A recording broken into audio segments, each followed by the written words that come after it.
Oui, bonjour et bienvenue à cette 24e capsule, un bref exposé de l'Évangile.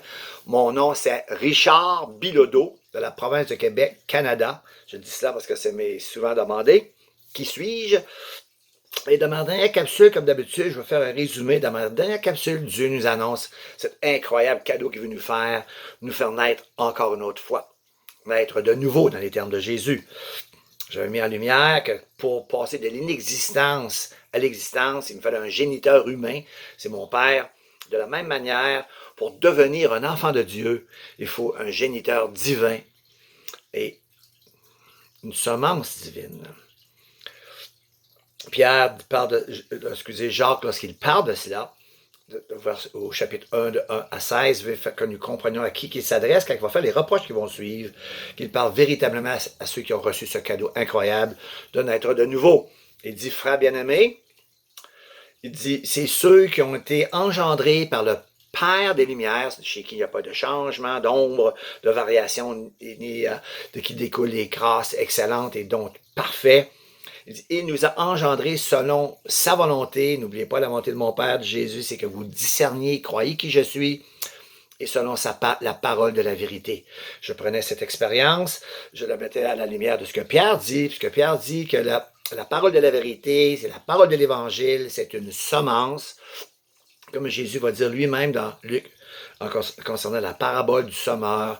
La parole, c'est la semence, ou inversement dit, il peut dire la semence, c'est la parole. Et Pierre, parlant de cette semence que la parole dit qu'elle est 4 choses, elle est incorruptible, permanente, vivante et demeure éternellement. Pour montrer que nous sommes nés et nous sommes devenus ainsi, je veux le faire parce que chaque semence reproduit selon sa semence. Il a dit même toute chair. Des singes, leur semence fait des singes, des gorilles, des crocodiles, des chiens, des chats, et des humains, la semence humaine fait des humains. Et c'est par le domaine végétal. Chaque espèce reproduit selon sa semence, selon son espèce. Et Dieu, pareillement, il se reproduit selon sa semence. Et pour montrer que nous sommes nés selon la semence, que nous sommes selon la semence, je te réponds à la parole du Seigneur Jésus lorsqu'il dit « ma parole », ou « mes paroles, excusez, sont esprit et vie ». Nous sommes nés de la parole, nous sommes nés, Jésus a dit, ce qui est né de la chair est chair, je me répète, ce qui est né de la chair est chair, et ce qui est né de l'esprit est esprit. Dieu est esprit, mais sa parole aussi est esprit. Mes paroles sont esprit et vie. Donc, nous naissons selon cette semence, sa semence est esprit, elle reproduit selon sa semence ce qui est esprit. Quand ce qui est né de l'esprit, la semence qui est esprit, est esprit. De la même manière, comprenez, la semence est incorruptible, elle produit l'incorruptibilité. La semence, c'est permanent, produit quelque chose qui est permanent. Je ne suis pas supposé d'expliquer ce mot-là. Elle est aussi vivante et demeure. Ça aussi, je ne suis pas supposé d'expliquer ce mot-là. Demeure éternellement. Nous sommes nés selon cette semence. Nous sommes devenus incorruptibles, quelque chose de vivant, quelque chose de permanent. Ça va rester pour toujours. Et pour confirmer cette vérité incroyable de Pierre, Jésus va dire dans l'Évangile ceci. Je connais mes brebis. Je leur donne la vie éternelle et elles ne périront. Là, j'entends un violon. Un autre son. C'est quoi ce son-là? Il dit, ça peut périr, tu peux périr. Quand si tu péris, tu perds la vie. Perdre la vie, c'est périr. Si tu perds la vie éternelle, tu vas périr. Jésus dit, finit la phrase, jamais. Jamais. Les brebis ne périront jamais. Alléluia. Ah, c'est tellement merveilleux. Donc, voici ce que Dieu t'offre, quelque chose qui te va demeurer éternellement un enfant de Dieu. Je vais regarder ces sons discordantes, des versets non compris plus tard.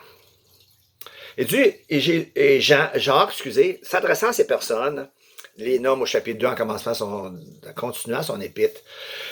Mes frères qui ont la foi d'un glorieux Seigneur, ça c'est cette année de nouveau, mais qui a une souillure dans leur foi. Il dit que votre foi soit exempt, soit sans favoritisme, toute forme de favoritisme. Là, il va parler du riche et du pauvre, mais il y a aussi entre les Noirs et les Blancs, ou les Blancs et les autres cultures, ou les Noirs et les autres cultures, ou entre cultures. Exemple, les Juifs et les Samaritains, on en voit dans la Bible. La discrimination.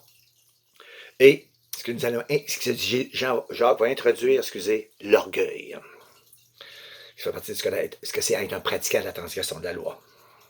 Et pour introduire cette idée que le chrétien, le véritablement né, engendré selon Dieu, selon sa volonté, par la parole de vérité, qui sont des pratiquants de la transgression de la loi, compte cette petite histoire en ce qui concerne, il rentre un riche et un pauvre dans l'Église. Et on donne de l'honneur aux riches et pas aux pauvres. On vient de faire le déshonorer, on n'a pas donné le même honneur. Le commandement dit, tu dois aimer le prochain et comme l'autre. Tu dois l'aimer comme toi-même. Et on ne peut pas aimer l'un comme l'autre. Voilà pourquoi il dit frère bien-aimé, donc il ne s'adresse à aucun autre, chapitre 2, frère bien-aimé, vous méprisez le pauvre.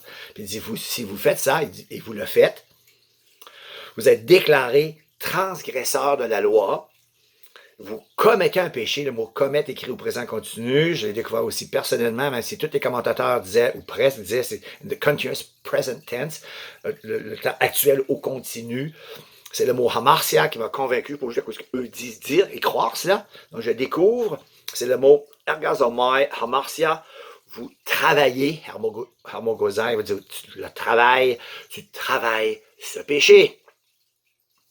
Là, ici, tu es déclaré donc coupable de la transgression de la loi. Si tu es coupable de la transgression de la loi, tu es coupable de tous les autres péchés.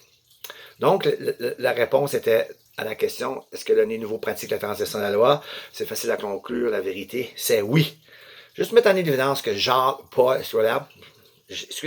Jean, lorsqu'il parle de la pratique du péché, ne parle pas du tout de la transgression de la loi, mais de la désobéissance envers le commandement de croire en Jésus-Christ qui sera mis en lumière ce matin encore. Entre les deux résumés de cette capsule, il m'est venu cette question à l'esprit. Est-ce que tous ont cru à la bonne nouvelle? Pardonner les péchés, la condamnation enlevée sur nos épaules, un cadeau incroyable de naître de nouveau, naître encore une autre fois. Mais spirituellement, et la réponse me fut donnée par Romains 10, verset 16. Tous n'ont pas obéi à la bonne nouvelle ou à l'évangile. Voyez-vous, le péché, c'est la désobéissance. C'est ça la définition. La désobéissance, c'est ça qui est péché. Donc, ceux qui désobéissent envers le commandement de croire en Jésus-Christ, c'est ce qui maintient la désobéissance envers le commandement de croire en Jésus-Christ. C'est cela, la pratique du péché. Maintenant, l'enseignement de Paul inclut cela. Et à ces personnes que Jacques met en lumière, qui sont pratiquants de la transgression de la loi, vont rentrer dans les saints lieux, si je peux dire ça, le bloc des 10 commandements, ce qui est saint, juste et bon. Il va mettre en lumière que quand tu transgresses un, tu transgresses tous les autres. Et c'est ce que je vais regarder avec vous ce matin, avec la suite de Jacques, en commençant le chapitre, on continuant, je devrais dire, au chapitre 4. 3:2. Il dit, nous, l'auteur s'inclut, nous bronchons tous, de plusieurs manières. Si quelqu'un ne bronche point en parole, c'est un homme parfait ou mature, Jésus seul, capable de tenir tout son corps en bride. Il dit ceci, voici même les navires qui sont si grands et qui poussent des vents impétueux, comme les moteurs, sont dirigés par un très petit gouvernail au gré du pilote. De même, la langue est un petit membre et elle se vante de grandes choses. Là, il introduit l'orgueil que je vais regarder avec vous. Elle se vante de grandes choses. La langue est comme un feu, c'est le monde de l'iniquité. La langue est placée parmi nos membres, elle est un tout petit, souillant tout le corps et enflammant le cours de la vie, étant elle-même enflammée de la géhenne. Puis là, j'écris dans mon étude. Excusez, je suis expressif. Et là, je vais vous montrer que c'est vrai. Chrétien inclus. Il va dire, par elle, nous, l'auteur s'implique. Les commentateurs me disent, tout écrit au present tense, au temps actuel. Nous bénissons Dieu le Père. Et par elle, nous maudissons les hommes faits à l'image de Dieu. Mettez ça brièvement en évidence. J'aimerais bien ça m'asseoir avec vous dans l'auto quand vous conduisez et quand vous coupez le chemin. Qu'on flash à droite pour qu'on tourne à gauche. Qu'on break, puis là, tout le langage qui sort de votre bouche envers ces personnes. Comme qu'on fait dans une émission publique, là, ils font 12 émissions par l'heure de la bonne nouvelle, un des auteurs dit « Hey, petit étoile, ça sort! » Et ça, ça va tout le temps comme ça. C'est dur de maîtriser la langue, il va dire comme ceci. Mais la langue, aucun homme ne peut la dompter. C'est un mal qu'on ne peut réprimer. Ensuite, on va aller dans le chapitre 4. parce qu'il parle d'une seule chose. Nous sommes, il dit, nous bronchons tous de plusieurs manières. Puis là, il va mentionner que la langue, au chapitre 4, il va commencer à dire des choses pour montrer, il va finir avec le verset 6, 5, il va dire, oui, je m'adresse au nez de nouveau, puis il va dire ceci. D'où viennent les luttes? D'où viennent les querelles parmi vous? Et là, je vais regarder ça plus tard. L'orgueilleux, pourquoi l'orgueilleux? Parce qu'il demande ici, la langue se vante de grandes choses. Au chapitre 5, il va dire au verset 6, Dieu résiste aux orgueilleux. Et il va dire aussi au verset 16, maintenant vous vous glorifiez dans vos pensées orgueilleuses. C'est une chose mauvaise. Donc, j'ai décidé de faire une petite étude sur l'orgueil. Et voici ce que j'ai trouvé. Richard ne donnera pas de définition, il n'y aura pas d'opinion. La définition va comme ceci. Lorsque quelqu'un se place en position d'orgueil face à un autre, c'est mépriser l'autre. Ah, j'ai dit, Seigneur, c'est la même affaire que faire une distinction entre le riche et le pauvre. Quand tu fais une distinction entre toi, tu es sur une chaise, c'est tellement plus grand que les autres, et les autres, des inférieurs.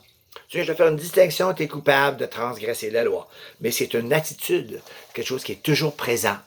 Et ça manifeste lorsque l'occasion se présente. Et voici ce que Jésus dit de cela en ce qui concerne l'orgueilleux. Et il dit encore cette parabole dans Luc 18, verset 9.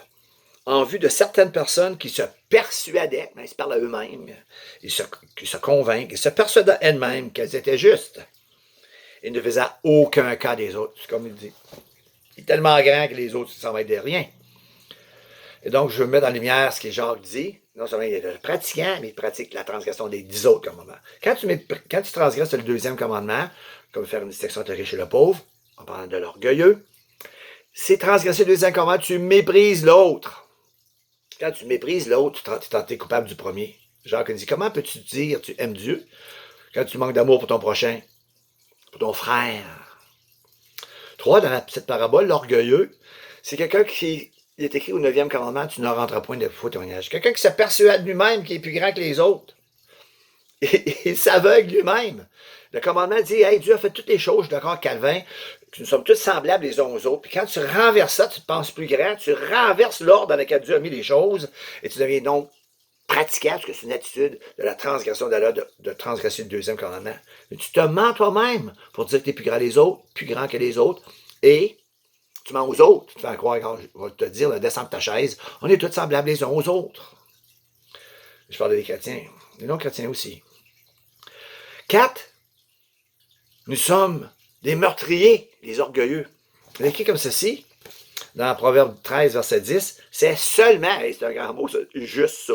C'est juste ceci, là. C'est seulement par l'orgueil qu'on excite les querelles. Au chapitre 4, comme j'ai dit, au chapitre 3, il disait, nous bronchons tous de plusieurs, on a parlé de plusieurs manières, on a parlé d'une seule, la langue, et là, il va dire ceci. Jacques 4, ce que j'ai vu encore tantôt. D'où viennent les luttes? Et d'où viennent les querelles parmi vous? En disant frère 2 fois, chapitre 3 avant de dire cela.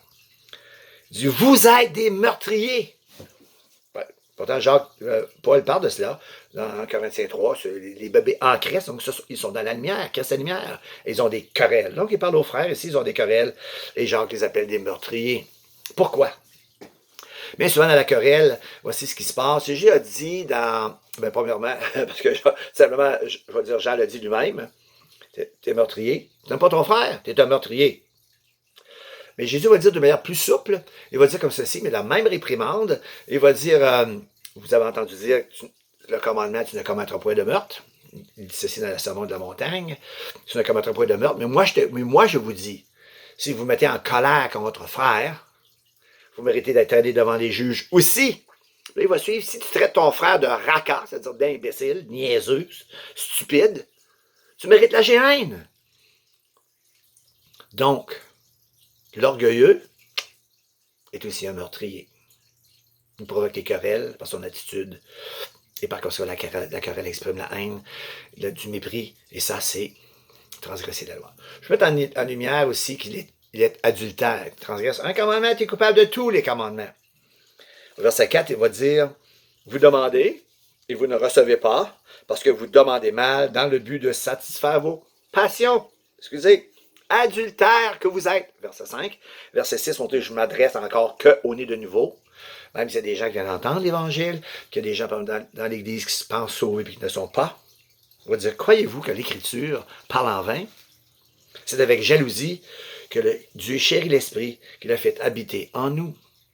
Il y a un verset qui dit, si nous sommes infidèles, ça c'est l'adultère, et nous le sommes, tous les chrétiens, j'entends dire qu'on n'est pas capable d'être fidèle à 100%, Dieu demeure fidèle. Juste éplucher la stupidité complète de dire, le né de nouveau ne pratique pas la transgression de la loi, et cette doctrine dit, parce qu'ils comprennent qu'ils ont encore des péchés, ils font des péchés, comme j'ai dit au début, dire, nous ne pratiquons pas la transgression de la loi, nous en faisons de temps en temps. Je vais prendre ça, nous sommes infidèles. Je vais dire, je suis infidèle envers ma femme. Bon, ben moi, je la trompe, je couche avec une autre femme, de temps en temps. Parce qu'il dit, nous ne pratiquons pas la transgression de la loi, mais la transgression de la loi de temps en temps. Donc, je transgresse la loi, de temps en temps, je couche avec une autre femme. C'est quoi de temps en temps? Une fois aux 2 ans, aux 3 ans, ça n'a pas de bon sens. On dit, cette doctrine dit aussi, on en fait de moins en moins. Là, ça n'a pas de bon sens, là, je fais ça aux 3 ans. Je me repère, je fais ça aux 4 ans. Je fais ça aux 5 ans. Je fais ça aux 6 ans. Non, tu pratiques la transgression de la loi. Non. Vous dites, la doctrine dit que on ne pratique pas la transgression de la loi, mais on transgresse la loi de temps en temps. Je suis dans le temps en temps, moins dans le moins qu'à temps en temps.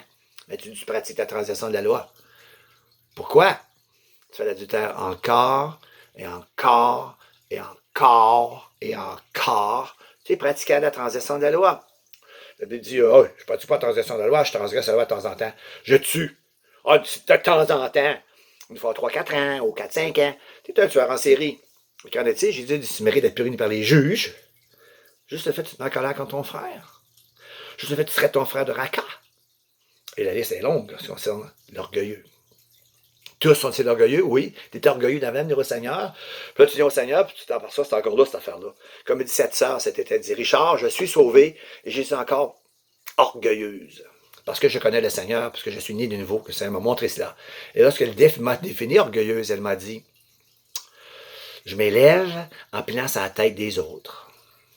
Donc, frère bien-aimé, tout le but de l'Épître de Jacques, oui, c'est pour mettre en lumière et avertir le croyant, le vrai, qui est encore pratiquant de la transgression de la loi. Le péché se manifeste dans sa vie souvent, même trop souvent qu'autrement. Jésus a dit, c'est tous les jours, Richard. Lorsque vous priez, dites, Père, pardonne-nous nos offenses. Et le but de cela, l'Épître de Jacques, c'est pour nous amener à ceci, que de nettoyer nos mains pécheurs et purifier notre cœur, homme irrésolu. Les frères au début qui sont irrésolus. Il a mis ça en capsule aussi, montrer tout le but de l'Épître. Je parle aux irrésolus dans la foi. Frères.